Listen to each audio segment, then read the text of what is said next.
Okay, so I'm going to bring the scale way down or way sideways. We've heard a lot this morning about outcomes measurement and lots of large-scale data sets, which on the one hand can be very exciting. But when we also hear about this outcomes measurement being done in some ways on our behalf as sector representatives, it can also be a bit unnerving. When you hear the term outcomes measurement, I think there's kind of two ends of a spectrum that we all fall on. There's some of us whose inner nerds squeal with joy. And then there's the people who may not want to admit it, but are terrified because they're not quite sure what this is, and they're not quite sure how to do it. As the government increases the emphasis on outcomes measurement, it can be really scary to admit you don't have it all figured out. But you know what? I want to start this conversation. I work for a large-scale organization in Vancouver. I think the work we do is great. You want data, we've got data. We've got the organizational data. We capture our outputs, our program evaluations at the program level, our evaluation forms after services. But if you ask me, do we know what the overall impact of our organization, which has 350 people, 17 locations, and about 60 active programs, I will tell you no. And I don't think we're alone. So I want to talk a bit about the journey that we've been on at ISS that started in our settlement department around this concept of outcomes measurement. About 2 years ago, as I said, we recognize we collect a lot of information, and iCare is a fantastic amount of information, but unless you have an organizational database where you can access it and analyze it, it doesn't do you a lot of good. And I'm heartened to hear, and I've been hearing for a little while, that the government is looking how to get those data cubes back to us so that we can use that information, and it evens the playing field with those who maybe in smaller organizations who don't have the capacity or that organizational database. When we look at in ISS, we started in our settlement department with really trying to understand what is the impact we make. We came up with a 3-year plan focused on settlement clients, which included the implementation of an annual multilingual survey, outcomes settlement survey, refinement and updating of program evaluation for group services, and ongoing analysis and correction to ensure that our responses were reflective of the clients. We wanted to be able to tell that bigger story and to begin to be able to tell that bigger story on our behalf and on our clients' behalf. Before we launched, we grappled with a lot of the ethical and practical considerations of doing any sort of survey with clients, including language. It's not just about what languages you translate the materials into, it's about how you translate words. A lot of the outcomes may seem simple if you are in English as a first language, but if you're not, they contain high-level words and complex concepts that you need to be able to make accessible to all newcomers, both those who come with English and those who come with no literacy skills. We wanted to make sure that our evaluation, whether we were looking at workshop evaluations or surveys, were accessible. So we looked at things like Likert scales that use emojis rather than words, because the concept of very much compared to a little bit, compared to neutral, was a lot more difficult than a very big happy face to a very big unhappy face. We thought about how we were going to do this. Our organization serves about 20,000 clients a year. So even if we were looking at settlement, we were looking at large-scale numbers. And ideally, you want to be able to use focus groups or individual interviews, but that's not always possible. So we thought about doing a multi-method, multilingual survey. We looked at an online surveys are a quick and easy way to collect information, but as we've heard, they also prioritize those who choose to respond and who have the digital literacy. So we try and make sure when we do the surveys that we also have copies in our offices so that those who come in can answer it in first language. The question of who implements the survey. Organizations don't always have the resources to bring in outside evaluators and to be able to pay people who are not involved in service provision to do those surveys. And if you're asking staff to do the surveys, to implement the surveys, you've got to think about the question around ethics and power. If I'm the one providing you services, what is the likelihood that you are going to say that my services were not effective? For me, a few years ago when I was in China, it really brought it home. As I was handing my visa over, my passport and my visa over, in front of me was a little thing saying, "How was your service today?" Given that they were about to let me in the country or not, it was excellent, thank you. And we need to think about that. We need to make sure that the answers we're getting are indicative of what our clients are feeling. So we did planning. We love planning. We thought about the issues. We looked at our outcomes that we had committed to, particularly in IRCC. We consulted with managers around how do we make the language accessible. Then we took what we thought were the more accessible and we talked to different frontline staff around, did it make sense?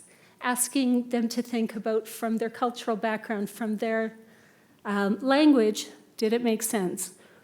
We tested the survey with 100 English-speaking clients, not the best group to test with, admittedly, but we wanted to understand from those who did speak English and who had access services in English, whether the concepts were accessible. We finalized it, we tried to avoid duplication, and we thought about the issue of you need to understand who it is that you're surveying. So we asked demographic questions. We're still internally grappling with that whole question of identification and following people. We wanted it to be anonymous because we wanted people to be able to respond fully. We ended up with 41 questions, which, looking back, way too long. We gave staff, we had talked to staff about it, we had talked about why we were doing it, or at least we thought we did. And we moved forward. We gave them online links, we sent it out to clients, and we figured we were now well on our way. You know, we had planned, we had tried to think of everything. We knew that there would be curves, we knew we were going to have to adjust, but really we thought we're on our way. And that's where our imagination met reality. Do you remember the board game Snakes and Ladders? How it felt when you get to pretty much the end and you hit that spot and you're way back. Well, that's what outcomes measurement is like when you're trying to implement it at an organizational level. It is not one way. You can make all of the progress, and sometimes you have these leaps, these moments where everything comes together. And then you hit the square that you're back at the beginning, and there's things that you should have thought about that you didn't.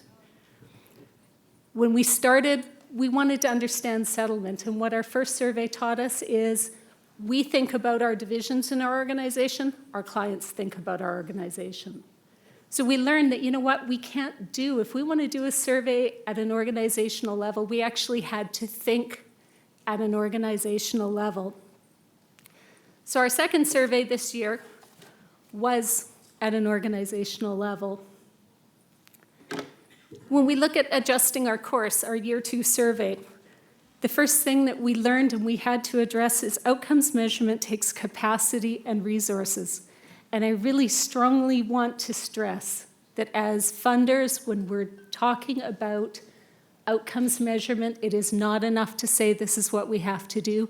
There has to be capacity building, and there has to be resources, and that includes time and money to be able to effectively measure outcomes and to do the justice that it deserves.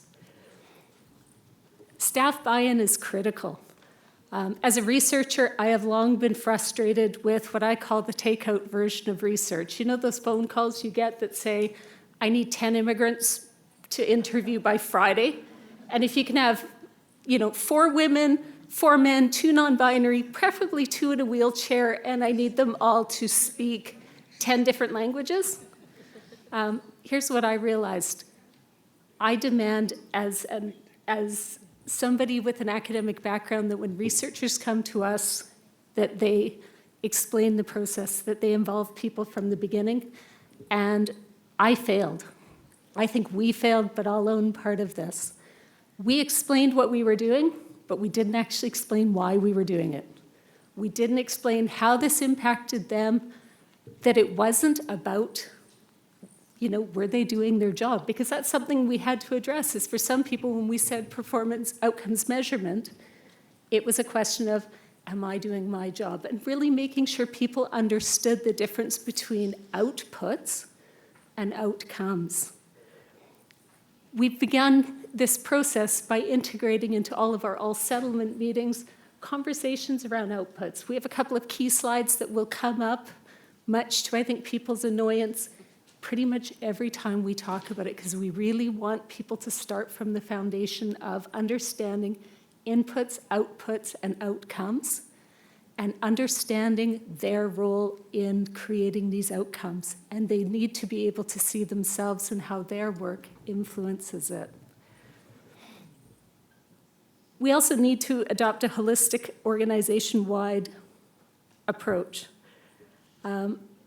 And not only did we do this at the,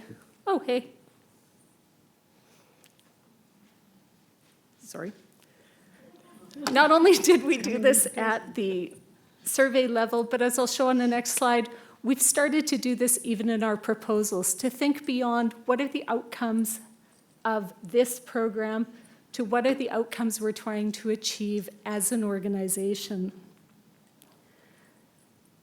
Client engagement is necessary and probably the hardest part about doing this.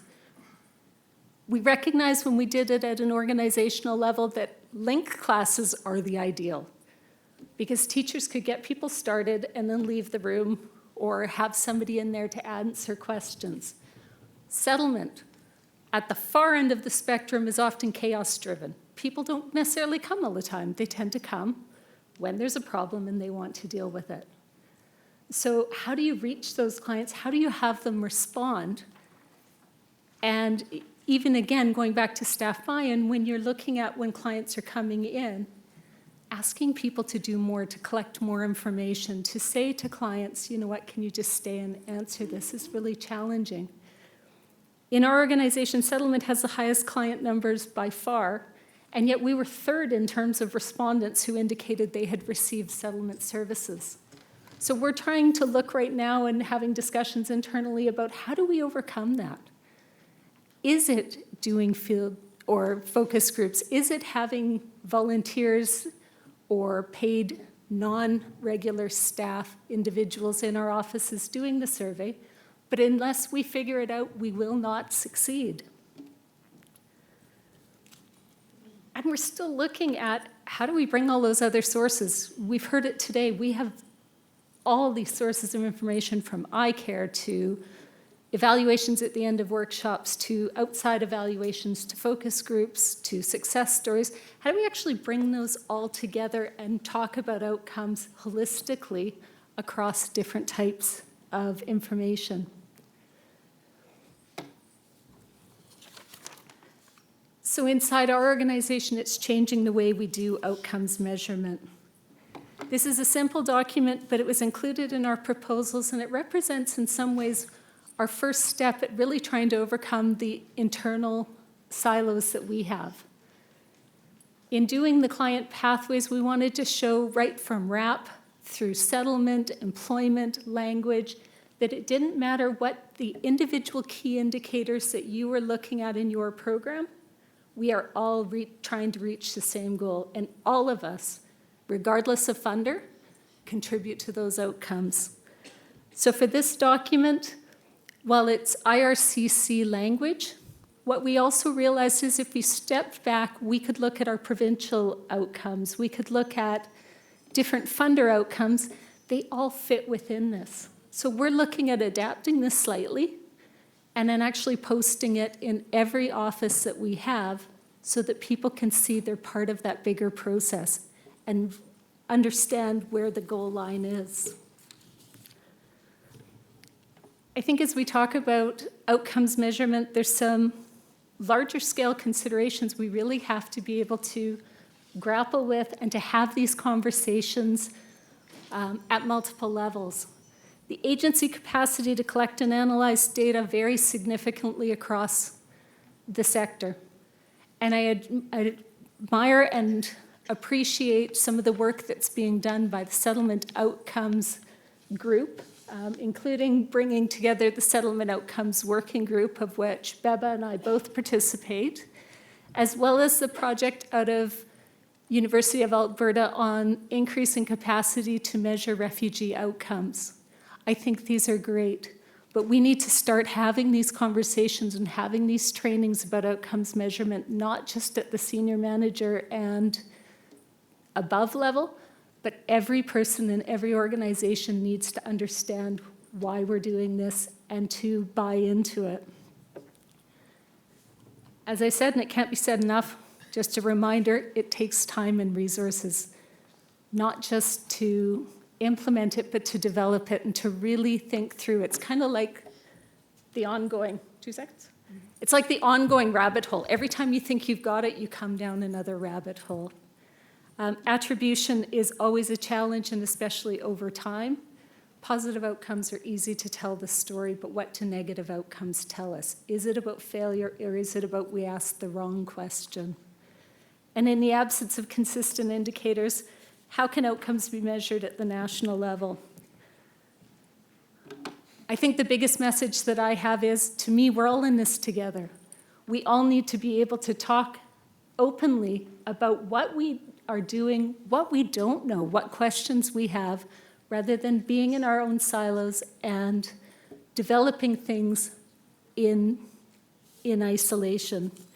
If we work together to build the sector-wide capacity, share best practices, and explore ways to measure outcomes, everybody gains.